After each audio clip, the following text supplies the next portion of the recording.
Okay, the Liberal campaign spent its day focused on affordability. Leader Mark Carney was in Winnipeg today, and while he didn't announce anything new, he did take a victory lap on his move to end the consumer carbon tax, which is officially set to zero as of today. Carney then met with Manitoba Premier Wab Kinew at the legislature and will end his day with a rally. Canadians need a fighter, yes, to stand up to the president, but also a fighter to protect your jobs and your businesses, and crucially, to build an economy that everyone can afford.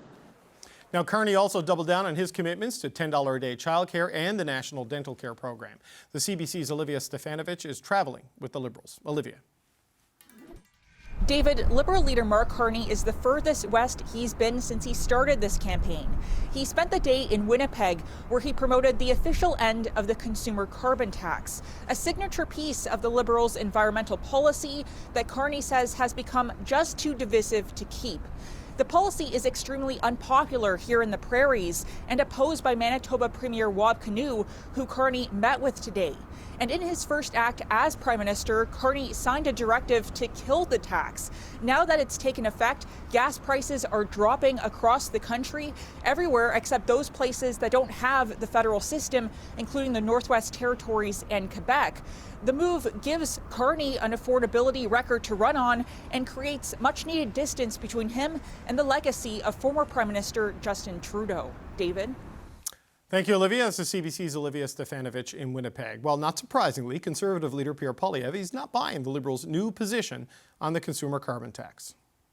You know, up until about 2 months ago, the Liberals said that if we didn't have a carbon tax, the whole planet would be lit aflame. What they now say is that they're going to hide the tax from the pump for 28 days leading up to the election, in the hopes that people will forgive and forget, re-elect them, after which they will use the carbon tax law to reinstate the full tax at a higher rate with no rebate whatsoever. Canadians are not stupid. They won't be fooled.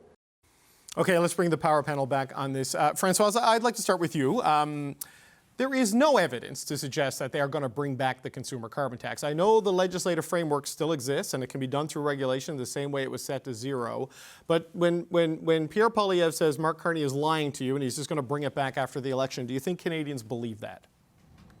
Well, I don't know if they believe. There's certainly some people who are questioning because, yes, if you think long and hard, it seems like such a reversal of position from the Liberal Party. From the carbon tax solves everything, environmental-wise, to, hey, we're cutting the tax. And I'm glad you're asking the person who's from a province that doesn't benefit from that cutting. Our gas is still Well, I was mostly asking the non-Liberal, non-conservative, because I have an idea where that's going to go. Yeah, exactly. So yes, people can definitely wonder, and it's a right position to say, though, to arrive to the conclusion that Mark Carney, if he was elected Prime Minister, would automatically reinstate the tax. I'm not sure. That they are more inclined to go toward environmental measure, maybe, but I do think that Canada is in a position right now where facing the tariffs and making this economy work is going to be at the forefront, at the detriment, sadly, of the environment, you might say. But he has to play that card. It's the same guy who's based, Mark Carney, who's based his whole career in the last few years, being kind of a voice of reason to corporations about being environmental conscious. So he might be right to question is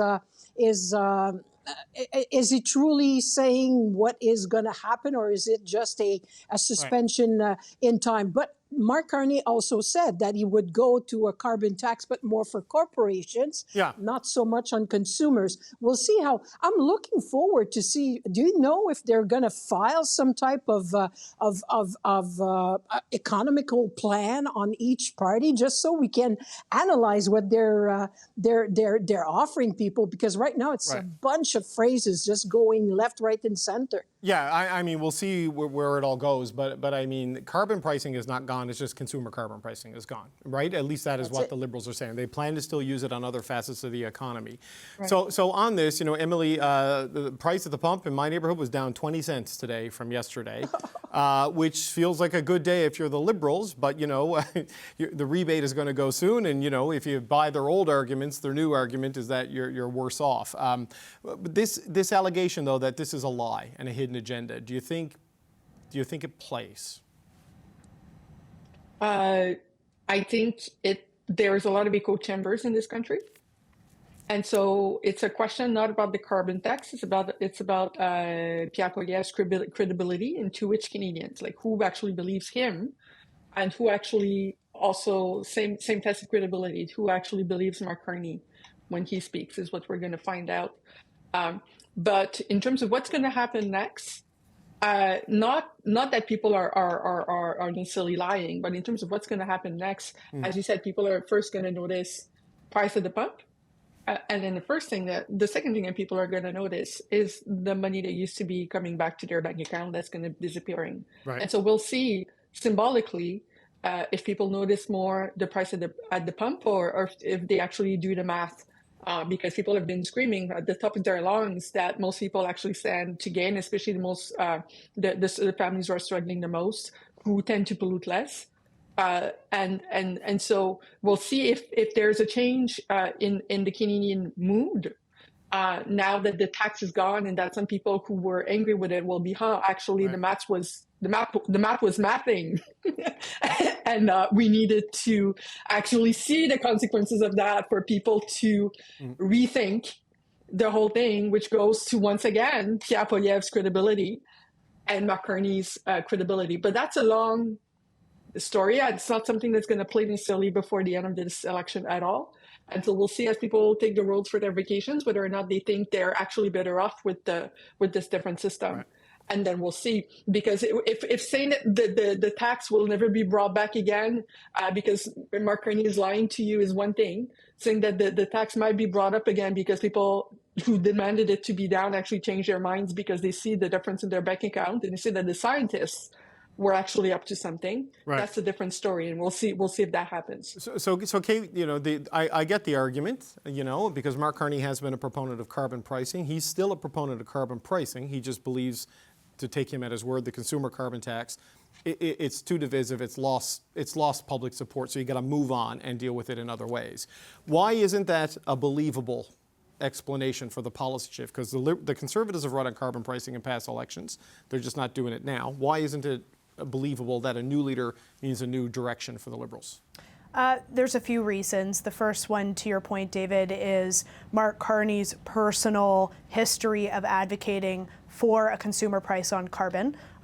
Prior to becoming the Liberal leader, he said that it should be higher. He said that Canada's consumer carbon price was a model for the world to follow. So he is on the record prior to 2 months ago saying that he personally championed this. He's also surrounded by the same Trudeau Liberal cabinet that were proponents of this very thing. He has written books about the integration and importance of environmental policy and fiscal and financial policy. And he has not taken the step, because the House was not reconvened, to actually repeal the legislative measures needed to make this a permanent change. So what the Conservatives are doing is highlighting all of that past history and advocacy and cheerleading around a consumer carbon price, and pointing to the fact that the Liberals have not yet made this permanent. We also have, of course, the question around an industrial carbon price. When talking about the consumer carbon price, Mark Carney has said that he would keep that industrial carbon price, including on steel and aluminum, at a time that we're about to get hit by tariffs tomorrow. So I think that it's fair game for the Conservatives to keep pushing this ball back into Mark Carney's court. How far are you willing to go? Are you doing this for the convenient politics after being dragged kicking and screaming to this issue for the last 18 months to arrive at this conclusion? But they're not saying how far are you prepared to go. They're saying Canadians aren't stupid. You're going to do this. Not that he has the potential. They're flat out saying you're lying. Is it not incumbent on the Liberal leader to be clear about what will happen when he wins? And David, this is not the only time that he's being unclear. When he had his conversation with President Trump, he's talked about undertaking a comprehensive negotiation following the election. I think Canadians might like to know what's on the table before that happens, before they ascribe all of this responsibility and accountability to Mark Carney, should that be the way that they vote. So it's fair to ask him, are you going to make this change permanent, and will it also apply to the industrial carbon price? Okay, well, I can tell you it's not going to apply to the industrial carbon price. That's in their platform. They're going to have an industrial carbon policy, and they believe in that. So, Michelle, your thoughts, sorry. Well, two things. First, the industrial carbon price came in by Alberta from a conservative government. So let's just kind of be clear about that. And, I'm not sure that creating a new conspiracy theory is the right way to go for Pierre Poilievre. I realize that they tried to put together a campaign that was based on the carbon tax. And, Mr. Carney, kind of as Prime Minister, deflated their tires when he took it away on day one. And now to try and just fib an outright kind of lie about what action might take place, when there's absolutely no points that you could actually point to say that. He has said that, and he has made it clear that it's not right for the consumer carbon tax now. Yes, he was a proponent before, for sure. And so that takes even more courage to say, you know what, I'm wrong in this moment. And he's taken it away. And we all know that the House wasn't exactly coming back to do any kind of business because the Conservatives were very clear they wanted to go into an election right away. So let's not pretend that there was some big opportunity to do that. I think that Mr. Poilievre really has to start thinking about, how he is actually portraying himself as they go forward. Do you want to be the conspiracy theorist out there and kind of just making out wild and throwing out wild accusations? Or do you want to actually be standing up for whatever it is that you think that you can do, whatever path that you can actually put forward on some of the biggest issues and the big issue that Canadians actually are making their decision on in this election? So what does the end of the consumer carbon tax mean for Canada achieving its climate goals? Chris Ragan is an associate professor and the founding director of McGill University's Max Bell School of Public Policy. Chris Ragan, it's good to see you again. Thanks for being here. Thanks for having me. So in round numbers, based on the projections, the consumer carbon tax was responsible for about 10% of the emissions reductions. What does Canada need to do now? Well, we need to come up with something to replace that 10 or maybe 12% of projected emissions reductions between now and 2030. So, carbon pricing overall was going to do just under 50% of the emissions reductions. The industrial carbon pricing doing about 30, 35. And the consumer carbon price doing 10 or 12, something like that. So now you've got a hole in the policy package, and you've got to replace it. Now, Mark Carney has talked about ramping up the industrial carbon pricing, but I'm not quite sure what he's going to substitute the consumer carbon price with. And Pierre Poilievre, of course, is talking about getting rid of all of it. So we've got some holes in our climate policy that we've got to replace. And I guess I have two fears. One is that they will be replaced with nothing, which will be bad for the environment. The second fear is that they will be replaced with much higher cost policies, which will be not so good for the economy. Okay, so there's a couple of things there in that the cost, right? Because while the carbon tax became very unpopular, it was seen as an efficient and overall cheapest way of doing it. Now we've got Mark Carney saying instead of the consumer carbon tax, a system of incentives to reward people for making greener choices, home retrofits, insurance, programs, subsidies, rather than you pay for your pollution, you get incentivized to make better choices. Can that fill the gap, and can it fill the gap at a reasonable cost? Well, so those are two different questions. Right. Yes, other policies can actually be effective at reducing emissions. But the reason why economists overwhelmingly prefer carbon pricing, it's not just a random policy to reduce emissions. It's a policy that is known to do it in the least possible cost. So you could use incentives and subsidies for people to buy electric vehicles or to swap out their furnace or to insulate their homes. The problem with subsidies and incentives of those kinds is they tend to be very expensive ways to reduce emissions. Very often you end up subsidizing people to do things that they would have done anyway. Mm-hmm. And in any event, you have to raise some taxes to pay for those subsidies, in which case you have to think about the damage we're doing with those tax increases. So it's kind of well known among economists and among climate economists that that carbon pricing is the cheapest way to do things, and that's really why most economists support it. So that's the question mark that we've now got to have answered, is what's gonna replace it in the future. We don't know. Okay, so here we are in the middle of a national election. We're still projected to fall short of the climate target, so within striking distance is sort of what the modeling is, but now a 10%, 12% gap blown in that needs to be filled. Industrial pricing is also on the ballot in this election.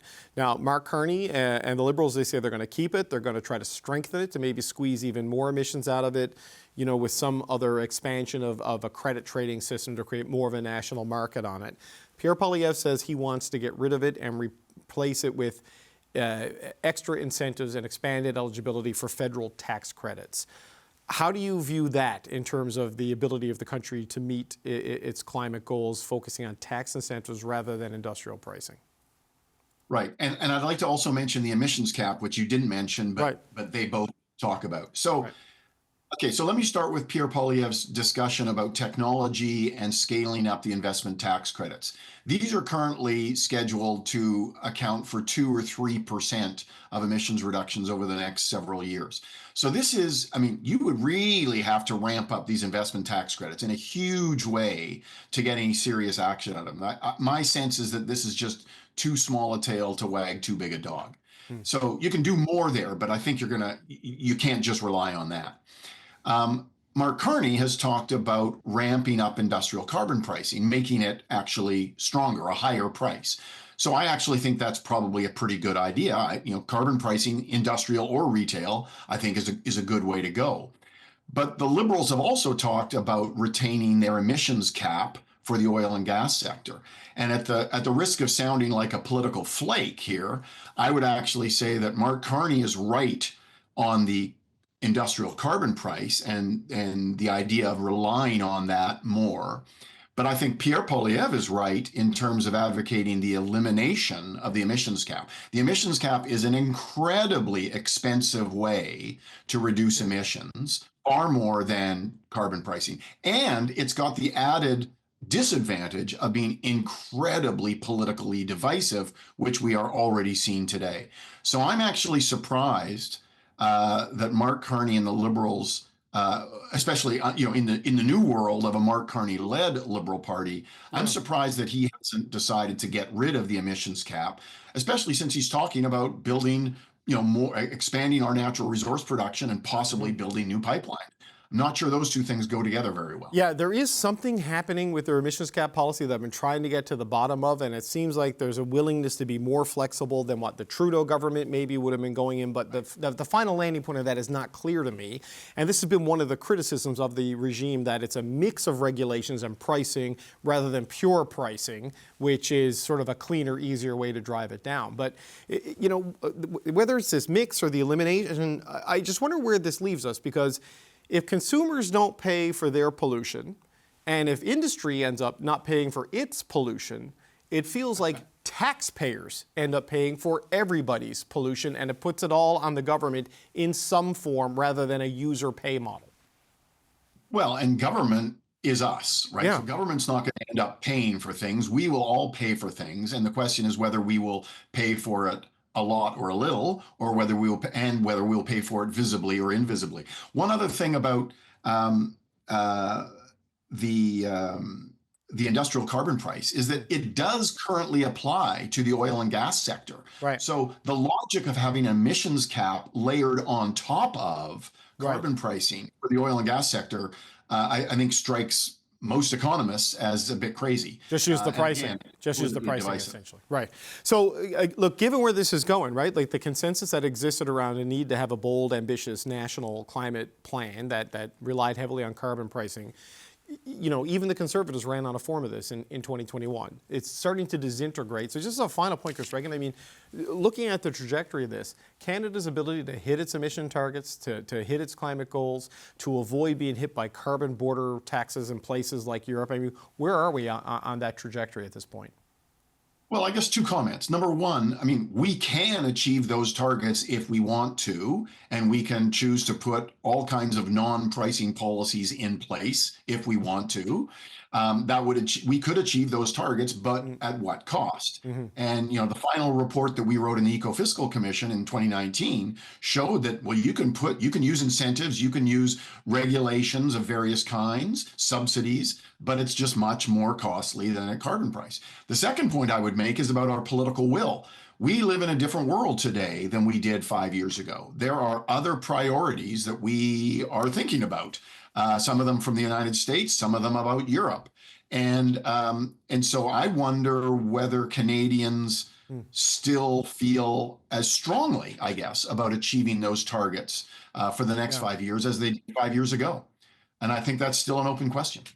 Yeah, I don't know if it's going to be answered during this campaign, but it's going to be debated during this campaign. Chris Ragan, the founding director of McGill University's Max Bell School of Public Policy. Always appreciate the time, sir. Thanks for being here today. Thanks, David.